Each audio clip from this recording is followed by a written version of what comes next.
65% పెంచితే ఏ రాష్ట్రాల్లో ఎంతమంది ఎంపీలు ఉన్నారో ఆయా రాష్ట్రానికి 65% యాడ్ చేసి ఆ రాష్ట్రంలో పెంచాలి. అంటే దేశవ్యాప్తంగా ఏ దామాషా ప్రకారం పెరుగుతున్నాయో రాష్ట్రాల వారీగా కూడా అదే దామాషా ప్రకారం పెంచితేనే ఒప్పుకోవాలి దక్షిణాది రాష్ట్రాలు, లేకపోతే ఒప్పుకోకూడదు.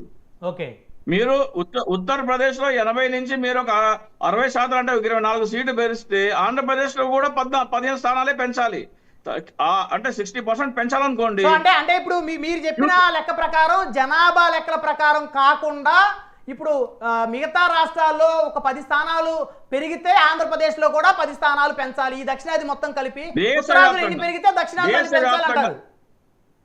ఫస్ట్ ఆఫ్ ఆల్ నేను పెంచడానికి వ్యతిరేకం. ఓకే, ఒకవేళ పెంచితే దేశవ్యాప్తంగా టోటల్ గా ఎంత శాతం పెరుగుతున్నాయో ప్రతి రాష్ట్రానికి ఆయా శాతం పెరగాలి. ఓకే, రైట్ మళ్ళీ వస్తాను మీ దగ్గరికి.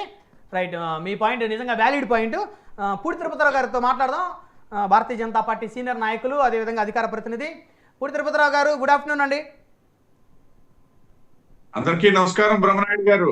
సో మొత్తానికి ఏం చేయబోతా ఉన్నారు? దేశాన్ని డీలిమిటేషన్ ద్వారా అసలు ఏంటి భారతీయ జనతా పార్టీ ప్రధానమైనటువంటి స్టాండ్ ఏంటి, అజెండా ఏంటి, ఏ ఆధారంగా నియోజకవర్గాలు, లోక్సభ స్థానాలు ఏ ఆధారంగా పెంచాలనేది భారతీయ జనతా పార్టీ ఆలోచన?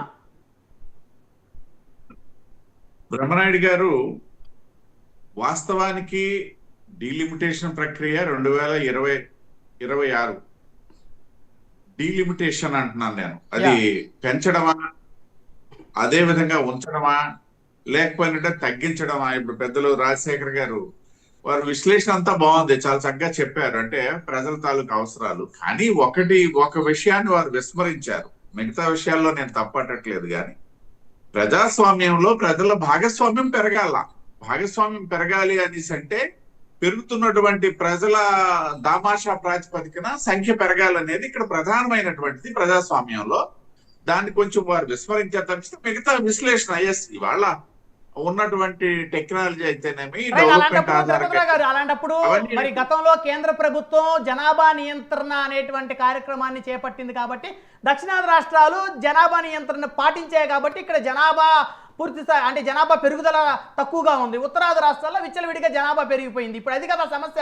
లేకపోతే ఉత్తరాది రాష్ట్రాలతో పాటు దక్షిణాది రాష్ట్రాలు కూడా జనాభా పెరిగిపోతే ఏ ఇబ్బంది ఉండదు. వాళ్ళకి ఎన్ని స్థానాలు పెరుగుతాయో దక్షిణాది రాష్ట్రాల్లో కూడా అన్ని స్థానాలు పెరుగుతాయి. ఇది మీరు చెప్పింది గతంలో తీసుకున్నటువంటి ప్రాతిపదిక. ఓకే, ఏదైతే నిన్న చెన్నైలో కూర్చున్నటువంటి దాంట్లో ఒక భాగస్వామి కాంగ్రెస్ పార్టీ ఆవేళ అధికారంలో ఉంది. ఆ రోజు ఉన్నటువంటి కాలమాన పరిస్థితుల ప్రకారం తీసుకున్నారు. రేపు అది తీసుకుంటామని ఎవరు చెప్పారు? 2001లో వాజ్పేయి గారు ఇదే నిర్ణయం తీసుకున్నారండి. 25 సంవత్సరాలు డీలిమిటేషన్ ప్రక్రియని పోస్ట్ పోన్ చేశారు. ఏ ప్రాతిపదికన ఆ రోజు భారతీయ జనతా పార్టీ ఆధ్వర్యంలో ఉన్న ఎన్డీఏ ప్రభుత్వంలో ఉన్న ప్రధానిగా ఉన్న వాజ్పేయి గారు ఏ విధంగా తీసుకున్నారు ఆ నిర్ణయాన్ని? నిన్న కూడా చెన్నైలో జరిగిన అఖిలపక్ష సమావేశంలో ఫైనల్ గా 25 సంవత్సరాలు పోస్ట్ పోన్ చేయమని తీర్మానం చేశారు. అంతే, డీలిమిటేషన్ ఎక్కడ వ్యతిరేకించాలి. భారతీయ జనతా పార్టీకి సంబంధించిన అధికార ప్రతినిధిగా ముందు అంటే వాళ్ళు కాంగ్రెస్ పార్టీ మీదే చేస్తున్నారు. వీళ్ళ తరంలో కూడా 2001లో కూడా పోస్ట్ పోన్ చేశారు దాన్ని ప్రక్రియని. అంటే కాంగ్రెస్ మీద నెపవేయొద్దు, మీరు చేసింది కూడా చెప్పమని చెబుతున్నామండి ఇక్కడ.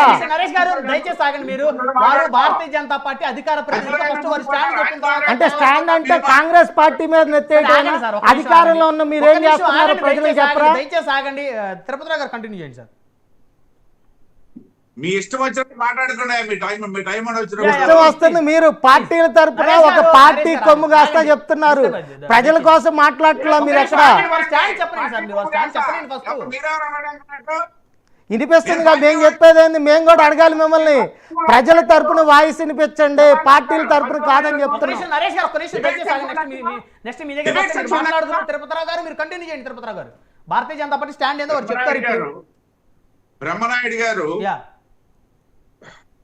నేను చాలా సాఫ్ట్ గా మాట్లాడతాను, బట్ ఎవరైనా ఇంటర్ఫియర్ అయితే మాత్రం చాలా హార్ష్ గా ఉంటాను. అది మాత్రం గుర్తుపెట్టుకోండి. ఆయన చెప్పండి. ఆయనకి రెండో విషయం చెప్తున్నా, ఏదైతే ఈ డీలిమిటేషన్ ప్రక్రియ అనేది నిజంగా మనం మాట్లాడాలి అనేసి అంటే చెన్నైలో సంబంధం లేనటువంటి వ్యక్తులు అంటాను నేను. ఒక ఆయనేమో పంజాబ్ నుండి వచ్చాడు. సౌత్ ఇండియాకేమో అన్యాయం జరిగిపోతుందని చెప్పి పంజాబ్ ముఖ్యమంత్రి వచ్చి కూర్చుంటే దానికి అంటే భారతదేశంలో పంజాబ్ పార్టీ కాదా? డీలిమిటేషన్ భారతదేశం మొత్తం జరుగుతుందండి, నాట్ ఓన్లీ సౌత్ ఇండియా. అసలు ఇక్కడ మనుషుల మధ్య కూడా వ్యత్యాసం సృష్టిస్తున్నారు, ప్రాంతాల మధ్యమే కాదు. డీలిమిటేషన్ భారతదేశం మొత్తం జరుగుతుంది, పంజాబ్ భారతదేశంలో ఒక పార్ట్. ఒక్క నిమిషం మీరు ఆగండి, దయచేసి ఆగండి. మీరు తిరుపతిరావు గారు కంటిన్యూ చేయండి. దక్షిణాదికి అన్యాయం జరుగుతుందని చెప్పేసి స్టాలిన్ కూర్చోబెడితే ఒక ఆయనేమో పంజాబ్ ముఖ్యమంత్రి వచ్చాడా, ఒక ఆయన ఒరిస్సా నుండి వచ్చారా? అది ఏమన్నా రాకూడదా?